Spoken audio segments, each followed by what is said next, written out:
All right, 31. Solve the system, and we have two equations, two unknowns. Equation 1, 2 over x minus 7 over y equals 25 over 6.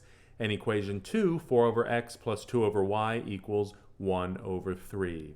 And at first glance, this looks complicated. We've got fractions in both equations. We've got our variables in the denominator of these fractions.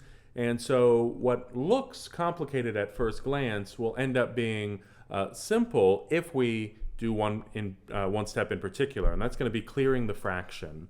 So let's go ahead and take this first equation here. So 2 over x minus 7 over y equals 25 over 6. And let's clear the fraction here in this equation. And to do that, we will multiply each term in this equation by the common denominator. And if we have an x, y, and 6, we know that our common denominator is going to be 6xy. So I'm going to go ahead and indicate what we're multiplying by above each term of this equation. And when we multiply through, we have this x canceling with this x, and so we're left with 6y times 2, which gives us 12y. And we have this y canceling with this y, and so we're left with 6x times negative 7, so negative 42x equals, this 6 will cancel with that 6, and so we're left with 25 times xy, or 25xy. All right, so this looks a lot nicer than our equation that we started with, so we'll go ahead and label our new equation as equation 1, because this is the equation we'll be dealing with. And let's go ahead and look at equation 2 here, which is 4 over x plus 2 over y equals 1 over 3. And again, let's clear the fraction by multiplying each term of this equation by the common denominator. If we have x, y, and 3, we know our common denominator will be 3xy. And so let's indicate what we're multiplying by writing it above each term. And now as we go through and multiply, this x will cancel with this x, and so we're left with 3y times 4, so that'll give us 12y. Here, this y will cancel with this y, and we're left with 3x times positive 2, or plus 6x. And then lastly, this 3 will cancel with this 3, and so we're simply left with xy times 1, which is simply xy. And now we'll go ahead and label this new equation as equation 2, because this is the equation we'll be using. All right, and now I'm going to get rid of all this work, so if you need it, make sure you either pause or rewind. All right, and so now this is a lot nicer, I think, to work with than the two original equations, right? So just pretend once you clear the fraction that these are the two equations that were originally given to you, and go ahead and forget these two nasty looking equations, right, with our fractions.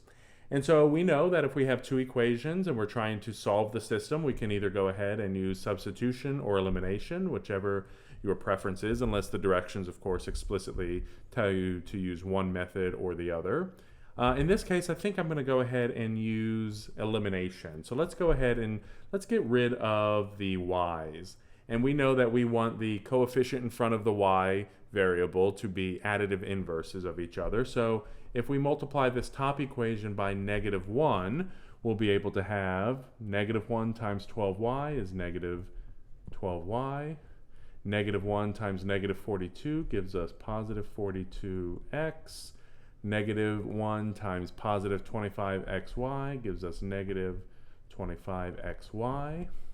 And now we'll go ahead and add. So 12y minus 12y, well, that goes away, so we've eliminated y. We have 6x plus 42x gives us 48x. And positive xy minus 25xy gives us negative 24xy. All right, and let's go ahead and if we divide by negative 24x on both sides, then what that'll do is it'll get rid of the x on the right, so that'll leave us with just y.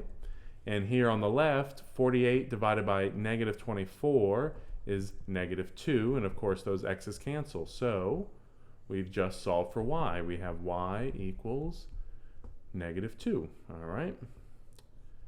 Now that we've solved for y, let's go ahead and take this y value and plug it back into one of the two equations that we were able to derive once we cleared the fraction. So again, I'm going to go ahead and get rid of some of this work. So pause or rewind if you need to. I'm going to use this second equation here. So oops, clean this up just a little. And we have our y value. So let's plug in this y wherever we see, or rather let's plug in this y value wherever we see y's in equation 2 so that we can solve for x. So we'll have 12 times y, but y we know is -2, plus 6x equals x times y. All right, so here we're going to have, when we distribute, we'll have -24 plus 6x equals -2x. Let's go ahead and bring the x's to the same side, so we'll subtract 6x from both sides. That'll leave us with -24 equals -8x. And if we want x all by itself, we'll divide by -8 on both sides. And that'll leave us with x equals +3. And there we have it. So x equals 3. All right. And let's go ahead and write our final solution as an ordered pair.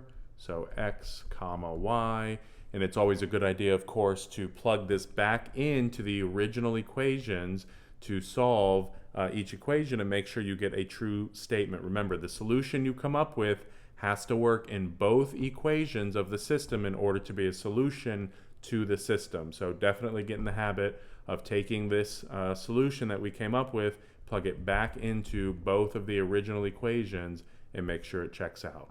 All right, so there is number 31. The solution is 3, -2. I'll see you at question 32.